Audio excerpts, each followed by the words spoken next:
Your brain tells you that you're out of limit, that you hurt, that you can't go anymore. But when you're close to the end and you just can't allow yourself to give up, you somehow find the strength to finish that last little bit.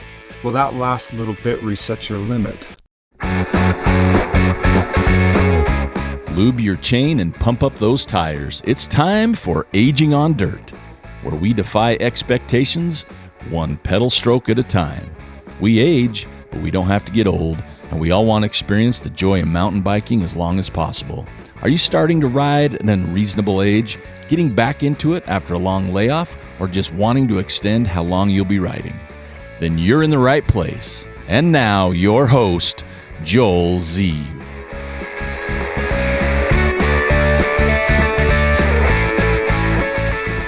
One of the regular series of episodes in this podcast is about local aging riders called Tales from the Trails. For today's episode, my guest is the Scott Stanger. Why we didn't talk about how he got the as part of his nickname, I don't know, and I kind of really regret not covering that. You'll have to ask him about that next time you run into him. If you know Scott, you know that he's never met anyone he didn't like, and very few people have trouble liking Scott. He's just one of those kind of guys. He's always willing to lend a hand, even in the middle of a grueling race, and is very generous, volunteering his time to various trail organizations, including coaching at the Goal Foundation's kids' mountain bike camps. Scott's going to share his story about getting started riding late in life, and in doing so, how you can still learn the skills that you need to have fun, be safe, and even get fast and competitive in racing if that's something that you should decide to do. Very inspiring. Enjoy our conversation.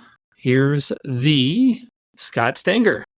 So thanks for being on the show, Scott. Of course. It's a pleasure. I'm looking forward to this. This is going to be good.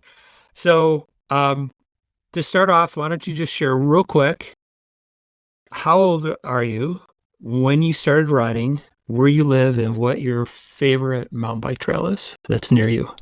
I'm 53 years old. I started riding when I was 46, so I don't have a lot of years of experience. I live in Hooper, Utah. And you said it correctly. I did. When we first moved here, I learned quickly, you do not mess that up, or you will be corrected. My favorite trail near me, most people will find this hard to believe, but Mueller Park in North Canyon just can't be beat, in my opinion. I just love that climb up Mueller Park, up through, especially up to the top and through the pines, and then that descent down North Canyon. It's awfully good. Well, I'm honored that you took me there today for the first time, so that was a great ride. Yeah, we had a lot of fun today. Yeah, for sure. Cool. So you haven't been riding long. Share with us why you started mountain biking. You know, I didn't have any interest in mountain biking as an adult. When I grew up in West Bountiful, and a friend of mine had a mountain bike when I was a teenager, and he would go riding. He kind of talked about how much fun he had, and he kind of talked me into buying a bike. I went and bought a Diamondback Topanga. I rode that bike a little bit, but the only trail I had ridden it on was Mueller Park, and I just wasn't aware of other trails around, and it was kind of a hassle to have to load it up on the car and go there, and then it was hard. Right, mountain biking is hard. Yeah. Yes. Yeah, not too many teenagers, including myself, really wanted to do things that are that hard. Mm-hmm. So I just never got into it.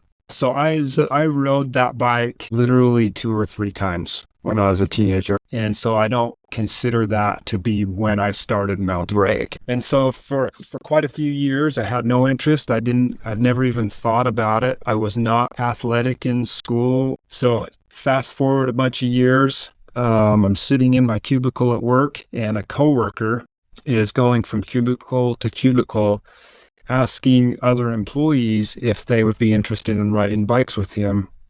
He has done some mountain biking, but he's looking for people to ride with. Okay. And he came to me and asked me about that. And And I kind of chuckled and told him I hadn't ridden a bike in years. I'm not going to just jump on a mountain bike. And besides, they're expensive. Right. And he So you did know something about mountain bikes. You knew they were expensive. It's pretty safe to assume that they're expensive. He's bugging me to ride. I want to go ride, and I find a bike for $400 on KSL. It's a Specialized, which I had heard of that brand. I knew it was one of the better ones. Sure. That's pretty much all I knew. It had a shock and a fork, and I thought that was way cool. Oh, yeah, both. And I bought it from a woman out of Park City who had bought it for her boyfriend 10 years prior. And they broke up before he ever rode it. So it was 10 years old when I bought it, but it had never been ridden. It still had just tags on it. No kidding. Wow. Brand new, yeah. Huh. And so I bought that bike, and I told my coworker that I bought a bike and that I wanted to go riding, and he took me out. The very first ride we did, he took me to Sardine. Oh, jeez. And Nice. literally anybody who's ridden that trail enough knows after you take the road over and then catch the single track there, and you don't go very far before you get to, there's one particularly tight left-hand switchback. And there's a couple rocks in that switchback. And when you've never ridden a mountain bike before, that switchback is really tight and those rocks are really hard to get over. And that's as far as I made it. Okay. I don't know if that's even I don't think that's even a 3-mile round trip, Probably not. but that's all I had. So you were basically exhausted at that point, and so you would have turned around whether or not there was a technical switchback there or not. Completely exhausted. Okay. Yeah. So I You made it farther than I did on my first ride, so Awesome. congratulations. Cool. Guess I can put that feather in. Yeah, I come around there and saw that and was pretty intimidated by it all and was just completely gassed and just kind of turned around at that point and went back. But what came of that ride is had a pretty big realization that I had to change some things. I didn't look out of shape. I didn't look overweight. But I very, very quickly realized that I was in pretty bad shape as far as the fitness level, and I didn't like that. I didn't like the way I felt. I didn't how quickly you were running out of energy. Yeah, exactly. Yep. I knew that wasn't normal. That's not how I'm supposed to feel. Okay. And part of how I knew that is I'm watching my coworker and his friends, and they're cruising up those hills and they're jumping off these rocks or whatever. I knew that they weren't particularly fit people. They were younger than me, but there was a big gap there, and I really did not like that. And so that motivated me to start to learn more about the fitness aspect of it and the athletic side of cycling. Okay. So what did you, when you had this realization that you were out of shape, what did you do about it? Like I mentioned, I didn't have any athletic background at all. I didn't know how to do it or how to go about it. So I talked to my buddy who got me going, and it's like, well, you just got to ride more. I was kind of motivated to just ride more. And I did gain some fitness pretty quickly. I found that when I did ride more, every time I rode, I could go a little farther. And I still remember the first time I was able to ride 6 miles. It was a pretty big deal. Oh, I bet. Yeah. So that was working. So I just stuck with that plan. So the plan was basically just ride more. Yeah. Okay. Yeah. Just get out and ride your bike as much as you possibly can. And that got me quite a ways. But as I was riding with these guys, we'd get to the top of the hill and they would wait for me, and then we'd start down so-called fun part, the downfall. And I'd see them for 20 seconds and they were gone. Right. And it wasn't fun at all. In fact, it was straight up frightening trying to keep up with those guys.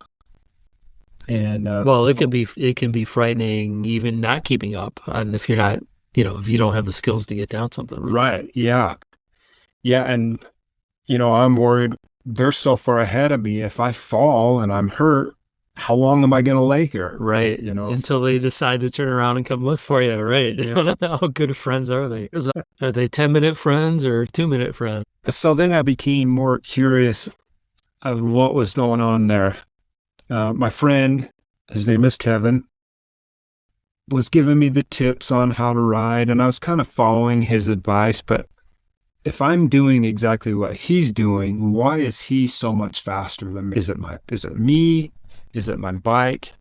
And that's when I kind of realized that my $400 bike versus those bikes on KSL for thousands of dollars, there was a really big difference technically, geometry-wise. And okay. So you figured out that the bike was actually holding you. So I had a suspicion. Okay. And I walked into a local bike shop. We talked about, I described what was going on, and he asked a million questions and just spent so much time with me. Right. And he just kept saying, it's your bike. Did you bring your bike with you? I don't recall having my bike with me, but he knew. He knew it. Okay. Okay. And he, we talked about fitness, and one thing that he pointed out to me that hadn't occurred to me before that was those guys are younger than me, like significantly. Mm-hmm. And of course, in hindsight, that was kind of probably the biggest gap between athleticism, was just straight up age. Okay. And he finally convinced me to take a demo. Okay. And he brings this demo out. And again, I still don't know anything about these bikes. Mm-hmm. And he wheels it out, and it's a Santa Cruz brand. Okay. Well, I rode skateboards for a little while when I was younger. I knew Santa Cruz, but I didn't know they made bikes, but their skateboards were awesome. Oh, the bikes gotta be good too. Sure. And so I took that bike and I rode it on Sardine. I took it to Sardine because I'd ridden that trail a little bit. Okay. And so I was familiar with it. And if this bike is better, it should be easy to tell. I can remember going down that road and getting to the bottom of the road and starting back up towards the trailhead and just thinking, I don't know what's going on here, but there is some crazy black magic going on. This is incredible. And I pedaled that bike out. I rode it up to that first overlook because that's all I had in me. Okay. And then came back down, descending down, and like I felt on the bike. It wasn't like my other bike where it felt like it was going to throw me off at any moment. And it was amazing. I mean, I still remember that ride very vividly, just being so amazed by that bike. So I took it back to Biker's Edge. And Zach takes it from me, and I said, all right, you're right. It is that bike of mine. I definitely need a newer, nicer bike. Maybe I love that bike. I'd be interested in buying that bike. And Zach tells me, no, Scott. I said, what do you mean I don't want that one? I thoroughly enjoy riding this bike, and I would be interested in that one. Okay. And he said, no, that's a pretty expensive bike. You don't want that. And I'm not going to say how much it was, but it was enough. I was floored. I could not believe that he had sent me out with that bike on this bike that cost so much money. I was just flabbergasted. And in a way, I was a little discouraged as well, because I came home and I told my wife about it, and I said, I will never spend that much money on a bicycle. Mm-hmm. Never. Famous last words. I got it twice. Well beyond that, I thought. So there is something to the effect that bad equipment can actually hold you back. Yeah, that was a lesson that I learned out of that. Not only was that old bike holding me back, but between the advice of my friend and that trying to ride that janky old bike, I learned some really bad habits. And once I got on the most modern bike I could afford, I was carrying those habits onto the new bike. And even though I was doing a lot better, I could never get comfortable on the bike I was on. I bought a Scott Genius 720. It was a carbon bike. It climbed like a mountain goat. I really liked that bike, but I could never get comfortable on it, and it always just felt right on the edge descending. So so that Scott was the one that you ended up buying after the demo? Yeah. So I straight told Zach that, I just can't afford to buy a new bike like this. And so I went scouring KSL and I found this deal on this Scott Genius. And the guy had actually bought the bike to ride with some coworkers, the same thing I had done, and rode it once, and it was too hard. Okay. So he was selling the bike for half what he paid for. And it's funny because the last two bikes that I bought, both for myself and Ann, the e-bikes that we bought were used, both being sold by the husbands of the wives. So the husbands bought it for the wives, hoping that they would ride more, figuring it's an e-bike. Mm-hmm. Crashed once, said, I'm done. And I'm like, with the amount of money you just lost on that bike, Yeah. a 2-hour private coaching session would have paid off very nicely for you. You could have kept the bike and started riding with your wife. Yeah, both having fun. Yeah. Yeah, for sure. But yeah, so I'm not surprised that I'm sure that happens just very frequently. Yeah, I'm sure. And that was my experience. Just when I see or hear somebody recommend to another rider to buy a cheap bike, I cringe. It's just it's set up for disaster. True. They're going to go have a bad time because there's something wrong with the bike or it doesn't ride well. They're done. Right. It's hard to convince somebody who's not into riding to step up and buy some quality equipment. But well, and I think part of it is, especially for a newbie, is knowing, where does the point of diminishing returns come? So, if you're looking at a $1,000 mountain bike versus a $15,000 one, there's a point in there where enough is going to get you a decent bike. yes, And then as you spend the next grand, you're only getting a little incremental increases. that's right. So my bike would no longer hold me back without spending $8,000, $9,000, $10,000 on a bike that was way on me. Right. And that's not something that everybody understands. But I think that's why working with a local bike shop is so important. Oh, for sure. We have so many good shops in this area, and if you go in and answer their questions honestly and take feedback from them, you're going to help get you into a bike that will provide the very best experience for the money and a bike that will last you a good long time. Right. So that's one lesson I wish I had learned early on, instead of having to go through a couple bikes and a couple crashes and being scared to death. And right. Well, I got to that point. Mm-hmm. Well, the bottom line is everybody gets there. If they continue to ride, they're going to get there eventually at their own pace. And you got there.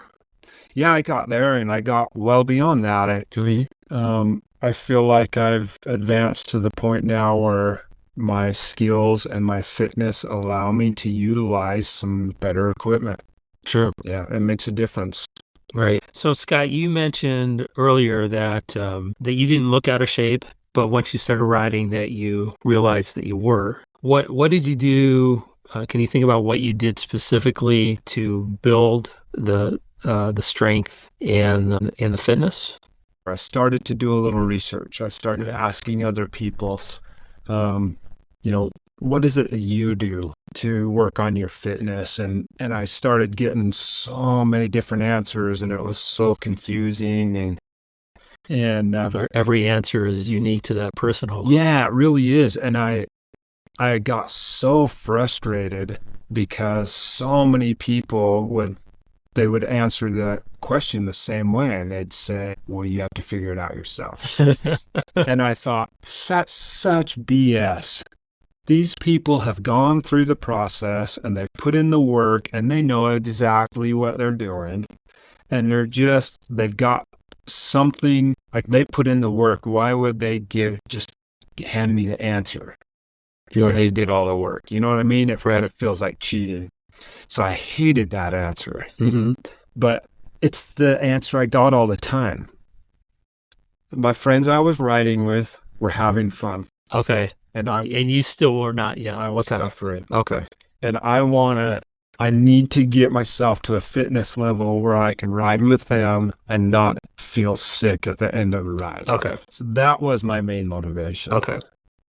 As far as advancing my fitness, I ended up hiring a coach I think she was out of Sedona, Arizona, in which we just did all the coaching through Training Peaks and via email. Mm-hmm. And she had given me just some basic tips on nutrition. And I didn't know I was supposed to be eating certain types of foods while I was riding the bike. You have to take your hands off the handlebars to eat when you're riding a bike. It's scary, right? So another skill to learn. Yeah, looking back, it's so funny, but it was legit. Oh, yeah. And I just didn't know. And so anyway, she helped me out a bunch. She got me on a training plan. I bought just a fluid trainer and was following a plan, and fitness just started coming up quickly. Okay. It's amazing what happens when you follow a plan that is designed to work. Yep, exactly. Yeah. And so, and I found some pleasure's maybe not quite the right word, but it's the closest thing I could come up with. But I found some pleasure or enjoyment in the training process itself. Okay. That putting in the hard work and sweating and actually being able to do it. And seeing the gains. And then the next couple times you get on the trainer, it's just a little bit easier. Mm-hmm. Or the workout's harder, but you still got it done. And so I started to realize that the limits, some of the physical limits are real, but there's also a mental aspect to it that was, to a great extent, pretty easy to overcome. And I think you've experienced this as well, where your brain tells you that you're out of limit, that you hurt, that you can't go anymore. But when you're close to the end and you just can't allow yourself to give up, you somehow find the strength to finish that last little bit. Well, that last little bit resets your limit. Right. Every time you push that limit, you break through that wall. Yeah. And then because I had so much room to work with, the gains came quickly. And that was awesome. I was more fit, slimmer, and looked better in my late 40s than I did in my early 20s. Mm-hmm. Isn't that cool? I weighed less and felt better. Heck yeah, it was amazing. And so that just started the whole spiral of, well, I've made it this far, so now what other little tweaks can I do to advance my fitness and my athleticism? And then somewhere in there, I realized that without upgrading my skills, that the fitness was far less effective. And that's when I began to seek out clinics and lessons and to, go try to learn some actual skills on the bike. And get more efficient. Yeah, get more efficient. And then these guys I was riding with, they were jumping off rocks on the side of the trail and they'd go over routes with the greatest confidence. It just was so easy, and it was all just so scary to me. And as I started to get over that, then it opens the trail up. Right. You can go fast, and those routes are easy because you just fly over them, just trust your bike and lead them up. Mm-hmm. And so it just kind of starts this upward spiral of just feeling better and having more fun. And when you have fun, you go more often. As you go more often, you get fitter. And so I went from couch potato to just loving being fit. Yeah, and you can do that at any age. You most certainly can. I think I don't remember when I had this conversation with you, starting to enjoy more of the downhill, because until I got those skills, it was all, oh, well, climbing is so much better. Yep. And we've had this conversation with about other people too. It's like, the downhill isn't fun for you because you don't have the skills. If you had the skills, you would be like everybody else, and you would have more fun going downhill than uphill. Yes. When you've got those skills, you start looking for and seeing different things on the same trail that weren't there before. Right. And that started happening to me on certain sections of the BST after we had this conversation, and my skills were getting better. Yeah, very cool. Yeah. And along those same lines with the fitness and stuff, one of the things that I kind of hit on was eating, eating on the bike and just eating in general, nutrition. Again, you ask for advice and everybody, well, you got to kind of figure it out yourself. Right. It took me quite a long time, and I'm always still tweaking what I eat. And that's been a bit of a challenge. And as much as I hate to say it, those people were all right. You really do have to figure it out yourself. Mm-hmm. When I started competing on the bike, I was just racing a mountain bike in my mind. Okay. But I was actually doing a bunch of cross-country stuff. I was doing some longer distance endurance stuff, and I was trying to eat the same. The difference being cross country would be shorter and faster versus endurance is a longer ride. Yep. Okay. That's right. Yep. And so it took me almost embarrassingly long time to figure out that those are two really, really different things. Well, two different rides, two different effects on your system and how it's going to react. Yeah. And the fuel that you need. So I had to kind of sort out, even though I had my favorite things, now I've got to have my favorite things for short, fast races, longer races, just a long trail ride. One really big takeaway I got out of all of that, though, was the importance of hydration.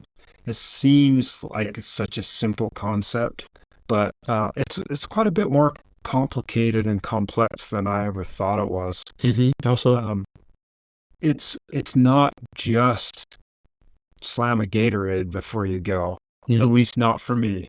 Again, you got to figure it out yourself. Right. One of the problems I was running into, especially when I was using the engineered foods, is I would have carbs and electrolytes in my bottle. But what I found was those products didn't have enough electrolytes in them. So even though I thought that I was keeping up with that stuff, I was just slowly, the longer the day was, the farther and farther I got behind, to where I just got into a state where things don't work anymore. I'm not a doctor, I'm not a scientist, so take it for you think it's worth. But my understanding that electrolytes basically facilitate the movement of electricity through your muscles and through your body, and if your electrolytes get down too low, then you lose that ability. Okay, so you could have the fuel available in the cells from the carbs, but if They don't use it. they can't use it because the electrolytes are too low. And then, of course, it's going to have other effects, and whatever else. Okay. And I'm not a doctor, but so I ended up going back to solid foods and using an electrolyte powder in my bottle. And that seemed to be working quite a bit better. Yeah, so you figured it out on your own, like everybody said. Yeah, I think I've got a pretty good handle on it. Cool. So, Scott, one of the things that you mentioned, Zach from Biker's Edge. So he probably doesn't know this, but I stole this from him. So my catch line for my coaching is, which I got from him years before I started coaching, was the best upgrade that you can make on your bike is yourself. What do you suggest that people do to get the skills that they, besides, you talked about the nutrition, you talked about gaining the strength, but the specific skills that you said that you realized that you needed to get on par with the people that you were riding with, what worked for you to gain those skills?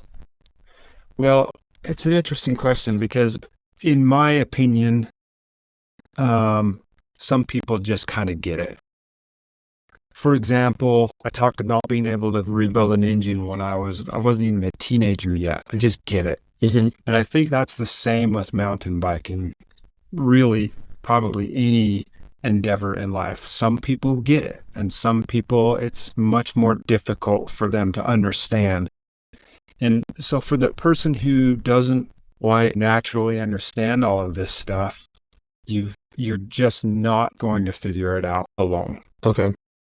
I highly, highly recommend that you get some training, attend clinics, get a private lesson, whatever you can do.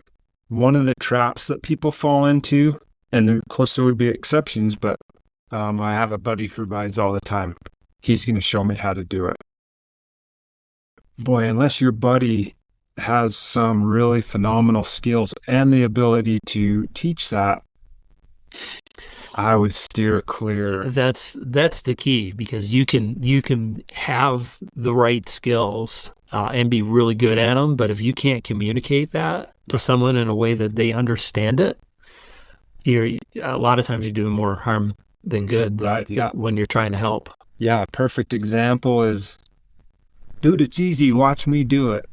Okay, see, it was easy. Just send it. Right? Right. How many people listening to this podcast right now have been hurt? And the last two words they heard were, send it. Right. Just do it. So I am a huge, huge fan of getting coaching and lessons. And of course, Joel here would be happy to hook you up. If for some reason that doesn't work for you, there are other great coaches in the area. But I strongly, strongly recommend that you do that. Right. And I think when I started in the habit of doing something at least once a year, a lot of that was triggered from that advice that I got from you, is just go and find somebody to learn from. And I've learned from multiple coaches over the years. Some I relate to and they communicated better with me than others, but every single one I learned something from. Yeah. Even the ones that I walked away saying, I am not going with that person again, for various reasons. We either didn't click or they didn't communicate it in a way that stuck with me. I still learned something. Yeah. And it was worthwhile, and my skills got better. A really great example is you and I have worked together at the Gold Kids mountain bike camp. Right. And those kids, most of them really don't know anything at all. Some of them are on bikes that really are kind of shameful. Sure. That's how unskilled and unprepared these kids are. So we're teaching them just the very most basic aspects of mountain biking. Mm-hmm. And even though we're teaching at such a low level, every single one of those classes that I've come out of, I come out a better rider just from watching the way those kids react to the instruction and watching them do it correctly, just seeing it done correctly over and over and over again. Even if you're working with a 10 or a 12-year-old, just burns that into your brain and it makes you a better rider. Sure. Even at that such a low level, Mm-hmm. I always come away from those clinics having learned something or being slightly better at a particular skill. Right. You just can't go wrong with some sort of lesson. Yep. That's very true. Scott, you've got a great story for pretty much the exact moment for when you decided to get into mountain bike racing. Can you share that with us? So I'm going to tell you my Sweaty Yeti story. This was my beginning into competing on a bike. Okay. So I was in Biker's Edge, probably asking a million questions, and there was a copy of Cycling West magazine laying on the counter, and I picked it up and took it home. And I was thumbing through that magazine, and towards the back, there was an advertisement for this bike race called Sweaty Yeti. And it was in... That'll get your attention. It was in Ogden Valley. Yeah, I had a clever little Yeti character guy. Who was sweating, apparently. Maybe, probably. Anyway, Frosted beard. and it was a fat bike, Chris. Well, I don't even know what a fat bike is. I've never heard of such a thing. Mm-hmm. But it's like $35 to enter this race. And if you need one, it includes a bike rental for the day. Well, I'm like, Nice. well, how can you go wrong? Uh-huh. So I signed up for it. And the night before the race, they had set up a little party in the park there in Ogden, just right off 25th Street. Okay. And you can go ride your demo bike through the park in the snow. Make sure you knew how to do it. Yeah, for sure. So I go to that little preview deal, and I rode that bike through the park just on flat ground, and my Lord, it was hard. It was so fun to keep the bike moving and to stay balanced on it, and I was working so hard. And so how long were you riding regular dirt mountain bikes before this? I had started riding the previous September, and this would have been, probably January. Okay, so you're still pretty new. Very new. Okay. Yeah, And still out of shape. very much. Okay. And so I rode it, and I thought, what in the heck have I signed up for? This is ridiculous. I can't race this. But I paid the money. Uh-huh. And so my wife and I showed up, and the race that year was at Wolf Creek. Yes. Okay. On the golf course. Yep. And That wasn't. It was the year before I got my fat bike. Okay. So I just missed that. I think I bought it later that year, oh. like after the race. So I get there, I get my demo bike, and the guy's setting it up for me, set the saddle height or whatever, and he says, where do you want the tire pressure? And I said,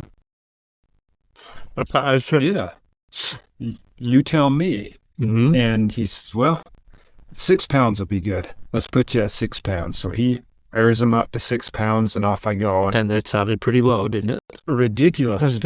Like, is that even possible? But so anyway, race starts, and you go down off the tee box there, down through this little gully, and I start towards the back, and people are crashing. Like, half of the people are crashing at the bottom of that gully. And so now I'm headed into that knowing I'm about to die.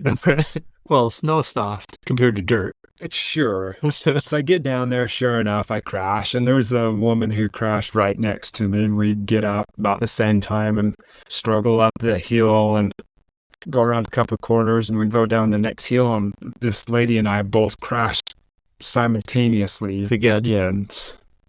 And we're kind of chuckling. Get out, third time we crashed together.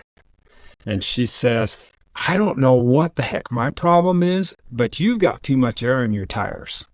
Okay. So I had no idea. So I just opened up the valves and just let a whole bunch of air out until I can feel them with my hand, and they're considerably softer. Okay. I've got nothing to lose. And lo and behold, all of a sudden I can ride the dang bike. So now I'm having fun. Mm-hmm. This is At the back of the pack. sure. But at that point, I had so much fun laughing with that lady that I've been riding and crashing with. We were just having a ball. Right. But now I can ride, so I've left her behind. And I got kind of cocky, and there was one relatively good downhill part with the left-hander at the bottom. And I was feeling pretty good, and I'm going to let the bike do its thing. I go on that left-hander, and we had ruts, and it just threw me off, and I went head first into the snow, and the snow was so soft, it didn't hurt. Sure. Get back up, and then I've got water running down my back. What the heck is going on? So I stopped to figure out what's up and realized that all the vent holes in my helmet had been packed full of snow. From your earlier crashes? And it was melting down my back. So I figured that out. That'll keep you cool. Yeah, get all that out of there. And that particular event, I don't recall what my goal was, but I just missed finishing on the lead lap by seconds. And man, it was so much fun, and it was so cool that after such a terrible start, I felt like that was an incredible finish. Oh, yeah. And then afterwards, there's this big party, and everybody's hanging out, and live music, and it was just such a cool, fun vibe. And so many cool people to be around, and I just wanted to be a part of that more. Mm-hmm. And so that following spring, I learned of the Snow Basin, the Mount Ogden Race Series at Snow Basin, Okay. and signed up for that and competed in that right up until they stopped doing them. And Oh, the Wednesday night the race night, yeah. And I made so many friends there. Yeah, And those are so fun. yeah, so many friends, and I've stayed friends with those people. People that I never would have met outside of competing on a bike. So between the experience I had at Sweaty Yeti and then making all those friends at Snow Basin, just hooked me on the racing aspect of it. Since then, I've followed the Intermountain Cup Series. I've done many of those races. I've had overall podium finishes for the years a couple of times in that series. Nice. Through grit, I've done 12 hours of El Doce a couple of times. Mm-hmm. Was honored to be an ambassador along with you for El Doce. Yeah, it was so fun. Yeah. So just a lot of really great experiences and a lot of fun, and became fit and learned a lot of things along the way. And bikes are good. Yep. Great. Well, that's a great story to wrap things up. Cool. Thanks, Joel. Thanks for joining me, Scott. It's been fun. Well, that's another lap around the bike park for Aging on Dirt. I hope you've learned something and/or found this entertaining. Most importantly, go out and apply what you've learned so you can experience more joy on your bike. Remember, Joel wants your input. What topics and/or guests do you want to hear? Reach out to him where you're listening to the podcast, on Facebook, or find his email/phone on his coaching website, jzmtb.com. Until next time, have fun and be safe out there.